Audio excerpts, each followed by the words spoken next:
जीव गर्भ में भगवान से क्या वादा करता है, क्या वह उसे निभाता है?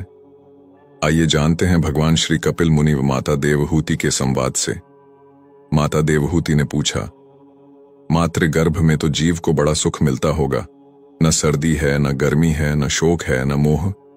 भगवान कपिल ने उत्तर दिया, यह मत पूछो माता।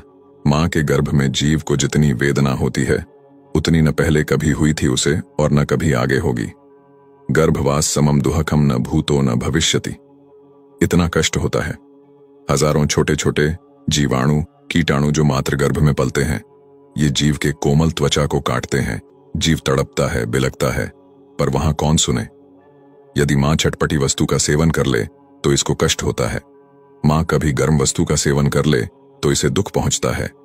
7वां महीना आते ही जन्म जन्मांतर के कर्म इसको याद आते हैं और भगवान की स्तुति करने लगता है। तस्योपसन्नम वितु जगदिच्छयातना नातनोर्भुवि चल्ल चरणारविंदम। अर्थात परमात्मा से कहता है कि हे भगवान, एक बार मुझे इस गर्भ से निकालो, गर्भ से बाहर करो प्रभु। आपका ऐसा भजन करूंगा कि फिर कभी गर्भ में नहीं आना पड़े। भगवान कहते हैं, तुम गर्भ में ही स्तुति करते रहो, बाहर आते ही इस कष्ट को तुम भूल जाओगे। जीव कहता है, सत्य कहता हूं, एक बार गर्भ से बाहर निकाल कर देखो, मैं तुम्हें कभी नहीं भूलूंगा। बड़ी बड़ी प्रतिज्ञाएं करता है। 9वां महीना पूर्ण हुआ, 10वां मास आरंभ हुआ और जैसे ही प्रसव की वायु का वेग आया, जीव मातृ गर्भ से तुरंत संसार में आ जाता है।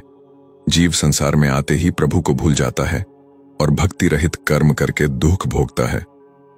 गुरु साधु शास्त्र अनादिकाल से कहते आए हैं, हरि का भजन करो, हरि है तुम्हारा।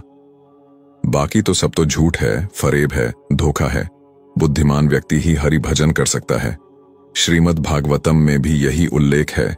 जीव को मातृ गर्भ में इतना पीड़ा होता है कि वह भगवान को स्मरण करने लगता है। सोचिए कि हमें कोई अगर बंद कोठरी के अंदर 1 महीने के लिए रखेगा तो क्या होगा। हमारा शरीर अनित्य है, पर अंदर जो जीवात्मा है वह कभी नहीं मरता है। क्योंकि जीवात्मा भगवान का अंश है, इसलिए वह भगवान को हर समय स्मरण करता है।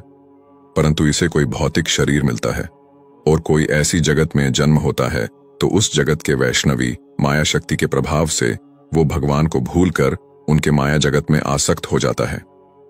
ऐसे ही जब जीवात्मा मातृ गर्भ में होता है तो वह भगवान को स्मरण करता है। फिर जब वो गर्भ से निकलकर संसार में आते ही उसका कष्ट कम हो जाता है।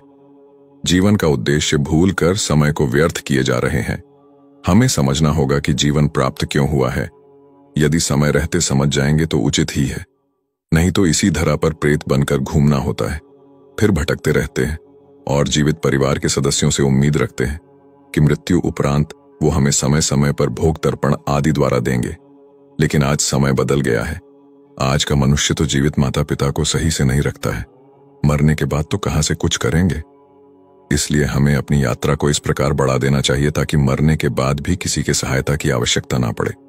मृत्यु के बाद यदि अपने ही घर में प्रवेश करने का प्रयास करोगे तो आपके ही परिवार के लोग किसी तांत्रिक से बंधवाकर भूमि में दबवा देंगे। फिर अनंत काल तक मंत्र बंधन में पड़े रहोगे। धन के साथ वो कर्म धन भी अर्जित करे जो मृत्यु के बाद काम आने वाले हैं। मृत्यु के बाद भी जीवन होता है, इसे कोई नकार नहीं सकता। भागवत गीता में भी प्रेतों का वर्णन है। इस दिव्य ग्रंथ में कर्म से संबंधित फल का विस्तार से वर्णन किया गया है। आज समय है, कल तो मात्र पछतावा है।